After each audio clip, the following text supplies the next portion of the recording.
Cet épisode de Nos Ciné vous est proposé en partenariat avec Séance Radio, la radio 100% cinéma, et c'est une production Binge Audio. Binge. Bonjour. C'est moi Orson Welles. J'aime pas trop les voleurs et les fils de pute. Salut, c'est Nos Ciné, votre rendez-vous avec le cinéma qui, dans la vie, sait que ce sont les plaisirs les plus simples qui, bien souvent, sont les meilleurs. Un coucher de soleil, la beauté tranquille d'un petit matin de mai, l'auteur des croissants tout juste sortis du four et la vision de 3 animaux géants détruisant des buildings avec The Rock au milieu qui tente de les arrêter. Vous l'avez compris, cette émission sera consacrée à Rampage et pour en causer, nous avons réuni ici à l'antenne Paris un trio de fiers bêtes sauvages de la critique élevée en plein air. J'ai nommé Daniel Andrieff, salut Daniel. Très bien, Stéphane Moïsakis, salut Stéphane. Salut Thomas. Et Perrine Kenson, salut Perrine. Salut Thomas, je m'essaierai pas à ça. Non, personne n'essaye à part Daniel. C'était Nos Ciné, épisode 137. Et c'est parti. Monde de merde. Pourquoi il a dit ça? C'est ce que je veux savoir. Rampage, donc, c'est l'histoire de Davis, un primatologue et ancien soldat joué par l'inimitable Dwayne The Rock Johnson, qui vaque à ses occupations dans une réserve de la région de San Diego, où il s'est tout particulièrement lié d'amitié avec un gorille albinos baptisé George, parce que pourquoi pas d'abord. Et les deux copains vont voir leur vie basculer lorsqu'un mystérieux mutagène leur tombe littéralement sur la gueule et transforme ce bon vieux George en bête déchaînée, tout en démultipliant sa taille, le transformant en colosse. Et comme si ça suffisait pas, 2 autres bébêtes dans le pays sont également touchés, un loup et un crocodile, et tous vont converger sur Chicago lorsque l'entreprise à l'origine du mutagène tente de les récupérer. Et comme on s'en doute, ils vont semer un sacré bordel, tandis que ce bon vieux Dwayne tente de sauver l'humanité du désastre. I was just thinking the only thing that's missing right now is a giant crocodile.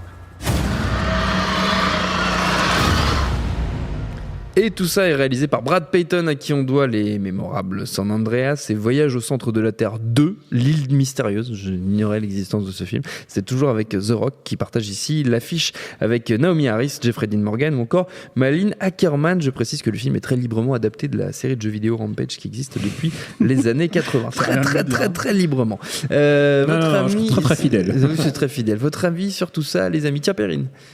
Oui, bonsoir. Bonsoir, enchantée. Comment dire? C'est super. Voilà, allez. Non, mais ce qui est très bien avec Rampage, par exemple, c'est que moi, je me souviens, j'avais vu la bande-annonce.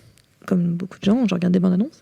Oui. Et il y avait ces 3 grosses bébêtes, le loup volant, le crocodile carapace géante et le grand gorille. Et je me suis dit, ça a l'air sympa, j'ai envie de voir ces trucs-là détruire des buildings. Immeubles, voilà. Et là, je me retrouve devant le film et c'est exactement ce que je vois. Et ben j'en suis ravie en fait, c'est-à-dire que je suis ravie qu'à un moment donné j'ai eu une bande-annonce qui m'a vendu exactement ce que j'avais derrière. J'étais vraiment ravie, je me suis retrouvée face, donc on peut compter une 4e bébête qui est quand même Dwayne The Rock Johnson, hein, parce qu'à ce niveau-là c'est plus un homme, c'est un surhomme, hein, et on est passé au-delà. En doutais-tu? On est vraiment passé au-delà de tout. C'est peut-être presque un peu aussi le reproche du film, c'est qu'en soi Dwayne, que par ailleurs j'aime beaucoup, hein, fait du Dwayne et ne fait pas autre chose que, il n'est pas surprenant pour un sou dans ce film et c'est ça qui est un petit peu dommage, il est un peu en pilote automatique, donc bon voilà, ça c'est peut-être mon bémol, mais sorti de ça, moi j'avoue que j'étais juste contente de voir une vraie série B, un film qui n'avait pas du tout d'ambition autre que de vraiment être un lâchage total, je dirais pas un lâchage de cerveau parce que c'est pas non plus totalement débile comme film, c'est juste que ça me fait un peu quand même. Oui, mais en soi moi je trouve que c'est plutôt moi ça m'a vraiment amusé à regarder ça, à voir cette espèce de perte et fracas permanent, tout se fait dans la démesure, et il y a un truc qui m'a beaucoup amusé parce que je crois qu'on est complètement dans le spoiler de toute façon. Oui. Il y a un truc que je trouvais plutôt intéressant, donc les méchants du film sont Malin Ackerman et son frère qui ont cette méchante corporation qui est responsable de cette mutation des animaux, et en fait à mi-film ils sont butés. Ils se font buter violemment. Et en fait, donc on n'a plus à dealer avec eux, genre gna gna gna, les plans et comment ils vont s'en sortir. On n'est plus qu'à gérer les conséquences de leur connerie. Oui. Et c'est ça que je trouve qui est vraiment plutôt intéressant dans le film, c'est que d'un seul coup, on n'est plus sur comment battre les méchants, mais plutôt genre comment on gère l'après et comment on gère les conséquences de ce que les autres ont fait. Et c'est ce qui m'a plutôt intéressé et amusé dans le film. Bien sûr, Dwayne est génial. Sa relation avec le singe, Georges de la Jungle, là, qui est un petit côté mon ami Joe. Oui, j'ai pensé à Charlize Theron.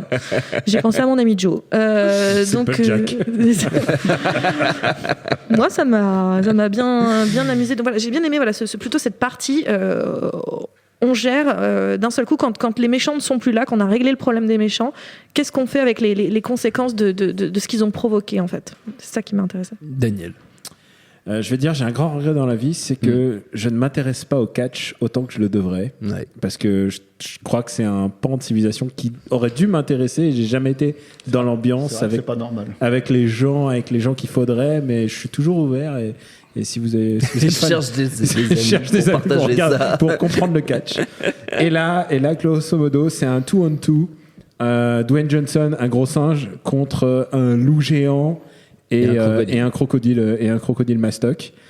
C'est génial. C'est vraiment le film. C'est un film qui me parle. Mesure gardée. Parce que non, c'est vraiment génial parce que moi, en fait, ce que j'aime dans les films, c'est quand je vois des villes en train de se détruire. J'adore voir des villes se Je casser. suis d'accord. Je suis vraiment destruction porn à fond. Tu vois, San Andreas m'avait pas plu parce qu'on voit pas trop la casse et tout. Au bout d'un moment, on s'intéresse aux humains. Rien à battre des humains. On est là pour voir des villes qui se pètent. Ah ouais, toi, ton fantasme, c'est 2012, quoi. Ouais, c'est plus ça, ouais. 2012, Et encore. C'est mais quand même de la seulement grosse quand il y a merde, des Russes. Seulement quand il y a des Russes en 2012. Mais là, il y a à la C'est du fois. destruction pan hyper ciblé, par Là, contre. à la fois, il y a la ville qui se casse, il y a tout qui se pète. En plus, il y a un mec du FBI de je sais pas quoi qui débarque en disant des phrases comme quand la science chie dans son lit, et ben c'est moi qui change les draps. Moi, je veux dire, mais qu'est-ce que c'est que ce mec? Génial. C'est Dean Morgan, je sais pas quoi là. Enfin, Jeffrey Dean Morgan. Jeffrey Dean Morgan là, il est extraordinaire parce que c'est vraiment un concours de beats débilissime entre le FBI du futur, enfin le FBI des animaux. Non, mais c'est à se pisser de rire. Non, mais c'est à se pisser de rire. Il y a un truc qui est vraiment très important pour moi qui en plus aime classer les films, c'est ma vocation. Oui, bien sûr. Il y a un truc C'est ton travail. Il y a un truc qui est génial dans ce film, c'est que c'est un film où Dwayne Johnson vole des hélicoptères. Je pourrais faire un classement des films où Dwayne Johnson vole des hélicoptères et c'est très important parce que là il en vole 2 et il en vole un qui est cassé et il fait du hovercraft il fait une descente Il fait du snow avec, quoi. il fait une espèce de descente parabolique avec un demi-hélicoptère sur un immeuble qui est en train de et s'effondrer. il y en a un troisième qui arrive à voler parce qu'il est par terre et qui en plus il est tout chargé avec toutes ses armes et il lui fait une Robotech dans la gueule. C'est à se pisser de rire ce film. J'ai adoré en fait. J'ai pris un plaisir fou parce que c'est con, c'est con, mais en même temps ça me donne exactement ce que j'avais envie, mais sans se moquer de ce que ça devrait être en fait. C'est-à-dire il est fait avec sérieux. Et Dwayne Johnson, c'est vrai qu'il est sans surprise, mais Dwayne Johnson sans surprise, ça me va aussi. Puisque il le joue exactement comme dans Jumanji. Tu sais, quand Jumanji, son personnage avait un pouvoir de regarder de manière intense et sexy. Et ben il parle toutes ces phrases comme ça. Et un seul personnage féminin un peu important au début et lui dit est-ce que tu pourrais pas m'apprendre comment tu soumets les animaux, enfin vraiment c'est d'une connerie. C'est d'une connerie réjouissante et en fait on a une tendance à rabaisser ce genre de film parce qu'on dit non, ce film est fait avec beaucoup de passion, beaucoup de vols d'hélicoptères et vraiment C'est beaucoup de singes albinos. non, et ça m'a complètement fait oublier le fait que ça soit des CG parce que c'est quand même du CG Fest et même juste pour conclure sur la CG, Dwayne Johnson, quel acteur! Il arrive à nous faire croire qu'il a un putain de singe de 8 mètres à côté de lui, à qui il a envie quand tu le vois, t'as l'impression qu'il va lui filer son biberon et qu'il y croit. Franchement, j'adore cet acteur, je voudrais en voir plus. Et ça m'a rappelé les meilleurs moments de sa carrière. Genre, on aura peut-être l'occasion d'en reparler. Stéphane. Alors pour moi, c'est un film qui a 2 défauts. Le et premier, c'est qu'il il y n'est a pas des réalisé par... singes. Attends, non, mais alors ça, c'est pas un défaut. Le premier, c'est qu'il n'est pas réalisé par Michael Bay. Parce que je pense qu'il aurait été réalisé par Michael Bay, ça aurait été mais ça aurait été incroyable. Parce que le problème de ce film, en fait, si tu veux, c'est que moi, en fait, je suis rentré en me disant bon, ça va être pourri, mais bon, il y a un singe, donc faut que j'y aille. Et il y a The Rock avec un singe. Comment tu peux parce que moi, je l'appelle The Rock, je l'appelle pas Dwayne Johnson. Michael Bay, t'aurais c'est eu comme un... Marky Mark. Hein. À un moment donné, il faut que les mecs ils assument leur surnom. Donc c'est The Rock et Marky Mark. T'es Voilà. d'accord que s'il y avait Michael Bay, ça serait un singe nazi ou quelque chose comme ça? Il y aurait un twist. Je suis d'accord que si c'était Michael Bay, les blagues où il fait comme ça, ou alors il aurait jeté du caca sur les murs et des trucs comme ça ça aurait été formidable. Tu vois, ça aurait été formidable. Ça aurait été un vrai singe. Parce que là, le truc. Ça évite tout ça. Tu salis vous avez tout parlé ce- pendant ça 10 aurait été un minutes, vrai laissez-moi y aller maintenant. Tu salis tout ce qui est beau. Non, ça aurait été magnifique. Et ça aurait été un truc où ça serait allé à fond la caisse. Parce que le truc, c'est que moi, la relation entre, The Rock et George, qui aurait dû s'appeler Gus, je pense que si c'était un film qui était vraiment, bien, parce que Gus, ça fait plus nom de singe que George, je trouve. Tu vois. Et le truc, c'est que ça aurait été toute cette relation qu'ils ont au début où ils se font des blagues et tout à base de doigts, à base de, tu l'as baisé la meuf, il fait des trucs, ça aurait été formidable, ça aurait été tout le temps. Parce que là, le problème, c'est qu'en fait, c'est remplacé par cet acteur que vous avez cité tout à l'heure, Jeffrey Dean Morgan, qui est quand même un acteur de merde. Oui, mais Qui se pointe. C'est un génial. acteur de merde, l'espèce de sous Javier Bardem texan, la pourri, qui tout dégingandé là. Non. Et en fait, attends, laisse-moi finir. Laissez-moi finir. Le truc, c'est que ce mec, il le remplace et en fait, ils se font des blagues entre eux. Bon, il y a un moment donné assez sympa où Dwayne The Rock Johnson, si vous voulez, je l'appelle comme ça, allez, lui dit bon, c'est dommage qu'il soit sympa avec moi parce que j'aurais bien lui péter la gueule. Donc là, d'un seul coup, tu te dis, il est quand même sympa, The Rock, tu vois. C'est vrai qu'il sait jouer de son image et tout. Le deuxième défaut pour moi du film, c'est que, en fait, George Gus, enfin, je sais pas comment il s'appelle, il aurait dû être interprété en performance capture par The Rock. Lui-même. Et là, ça aurait été un truc quand même incroyable parce que je pense qu'il y aurait une mise en abîme. aurait Entre The Rock qui regarde avec son regard de braise, comme ça, comme tu dis, qui regarde le singe, qui le regarde avec son regard de braise en performance capture. Et je pense que ça aurait fait un chef-d'œuvre total. Je pense qu'on serait retrouvé dans une espèce de truc. Ou alors, c'est Gérard Depardieu qui joue le singe. Putain, t'imagines le truc, ça aurait été incroyable, quoi, tu vois. Et en fait, pour essayer de voilà. Donc, en fait, le truc, c'est vrai que pour être un peu plus sérieux, moi, je m'attendais à beaucoup moins que ce que j'ai eu. Du coup, je suis sorti en me disant putain, j'aurais bien aimé en avoir beaucoup plus en fait, finalement. Parce que mine de rien, moi, j'aime pas du tout San Andreas. Je l'ai vu là, le voyage, ce qui est quand même un titre français absolument génial. Voyage au centre de la Terre. L'île mystérieuse. L'île mystérieuse. Donc l'île mystérieuse, elle est au centre de la Terre. N'importe quoi. Bref, et le truc, c'est que moi, je les ai vus ces films, et c'est des gros films pourris, quoi. Et malgré le fait qu'il y a The Rock qui bande des muscles, qui fait un peu Tony Danza et tout ça, quoi. Et le truc, c'est que du coup, je me disais bon, bah, ça va être un peu le même produit, un peu Nasbrock, quoi. Et non, on s'amuse bien. C'est vrai qu'on s'amuse bien quand même malgré tout. Enfin, moi, il y a quand même ce plan absolument incroyable où je me suis dit mais comment ils vont faire ça? Parce que j'y ai joué aux jeux vidéo donc à l'époque. Et les jeux vidéo, tu le plies en 10 minutes quand tu réfléchis, quoi. Tu vois, je veux dire, donc je me suis dit, bon, il leur reste quand même 1h40 de film derrière, donc comment ils vont faire, quoi.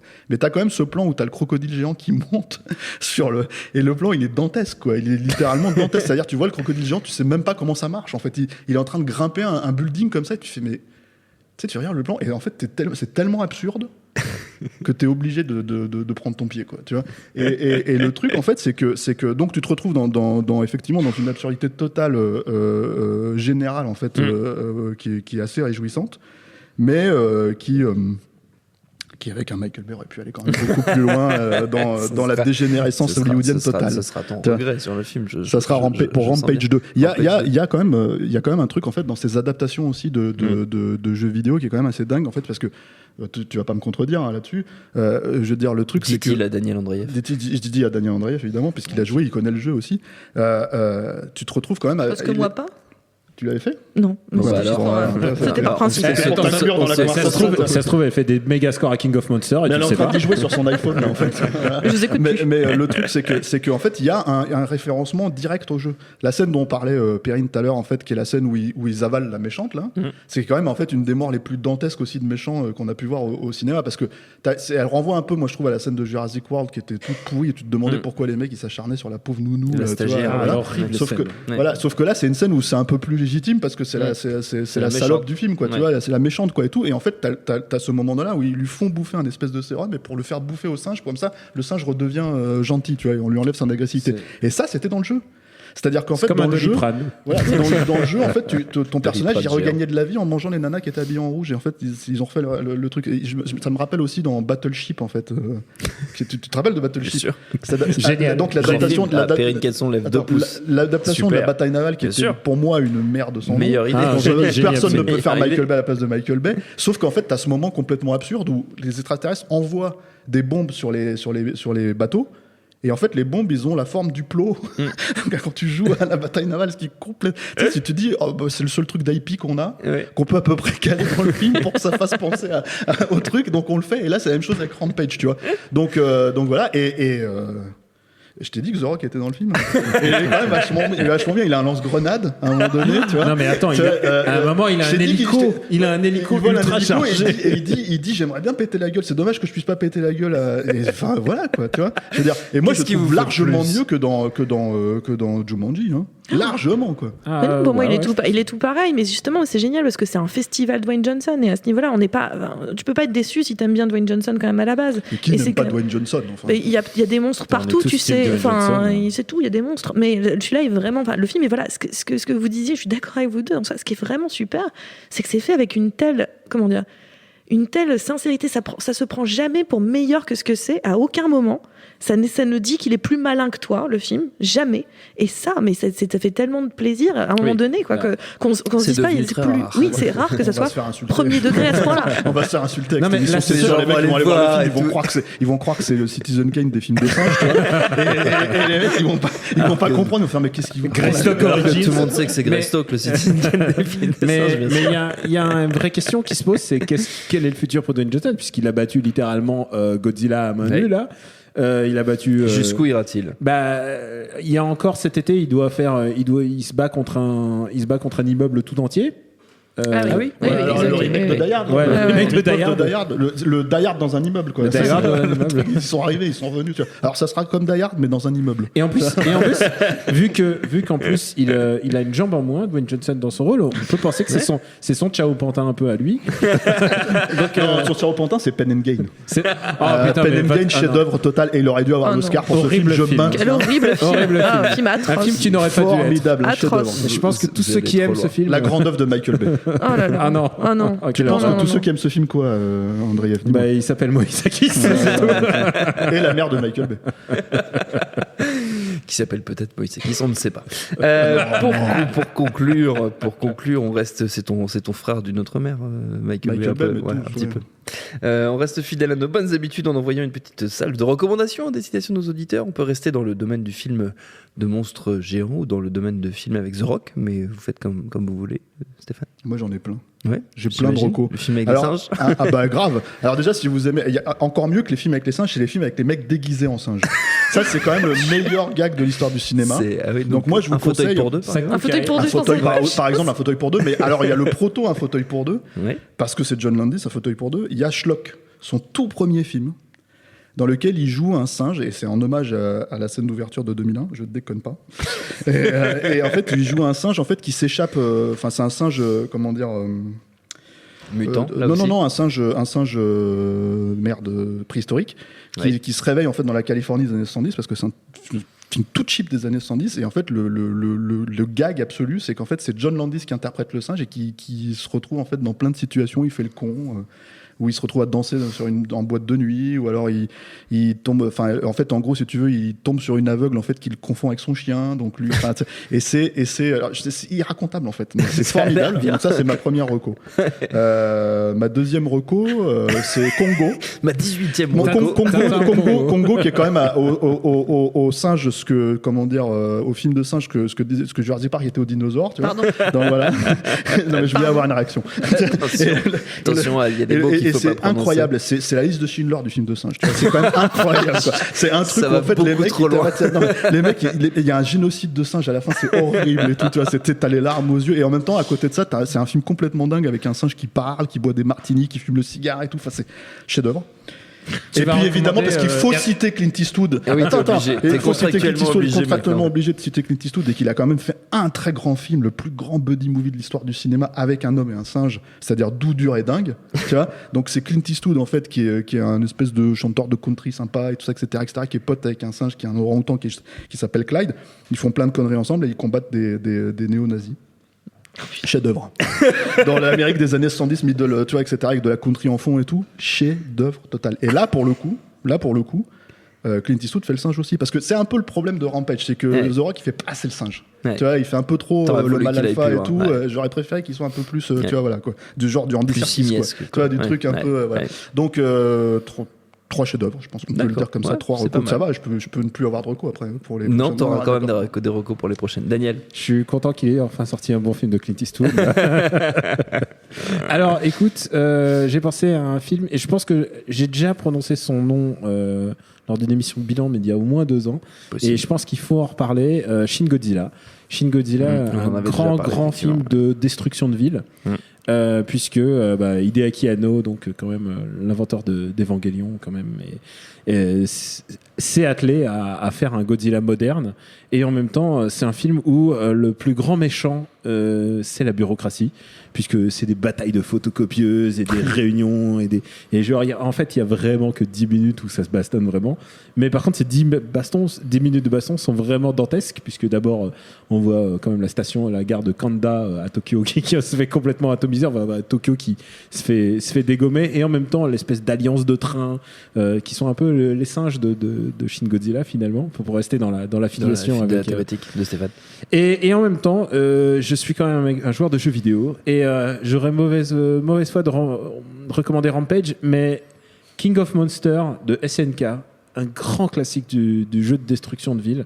Il y a plein de jeux de destruction de ville, mais King of Monsters le faisait très très très bien, et il est disponible sur Switch, il est disponible sur tous les PSN et tout. Il est pour 15 €. Tu peux avoir vraiment la sensation arcade, et surtout tu peux détruire la ville à 2. C'est ça qui est vraiment très intéressant avec ton pote, et tu peux donc lui filer la manette à côté de toi et vous détruisez la ville à 2. Et franchement, invite tes potes pour y jouer. Tu le vois pas assez souvent, et voilà. Voilà, King of Monsters. c'est super beau. Beaucoup d'émotions dans cette émission. Perrine, je suppose que tu vas aller encore plus loin dans tout ça. Je vais péter l'ambiance surtout. Ouais, Enfin, merde. clairement. Tu vas vraiment recommander la liste de Schindler, mais la vraie. La vraie liste de Schindler. Mais non, mais pas loin en fait, dans le sens où je recommandais un film qui s'appelle Le Projet Nîmes de James March, parce qu'en fait, le Projet Nîmes, donc le personnage de George, le singe George, dans le film, il peut signer, il connaît le langage des signes. Oui. Et donc le documentaire de James March, qui est un réalisateur qui avait fait Shadow Dancer, qui a fait d'autres films, qui est de la fiction et du documentaire. Mais ce film-là parle d'un vrai projet qui s'est passé dans les années, je ne saurais plus vous dire, 70, 80, où on avait 50. enlevé un singe à sa famille, et les scientifiques lui avaient appris à signer justement. Et donc c'est sur l'histoire de ce singe, et qui va tomber largement en dépression, et ça va pas bien du tout se passer. Et en fait, non, c'est un très très beau documentaire sur la cruauté des hommes, mais c'est pas joyeux du tout. Mais par contre, c'est un très très très beau documentaire avec un singe qui fait des signes. Donc si ça vous intéresse.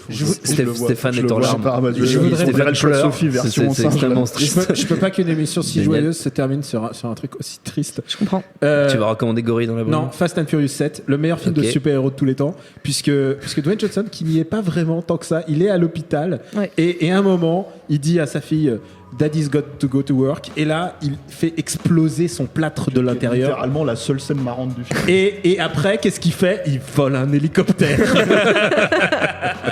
On y revient, mais il n'y a pas de singe. Bon, ça marche quand même.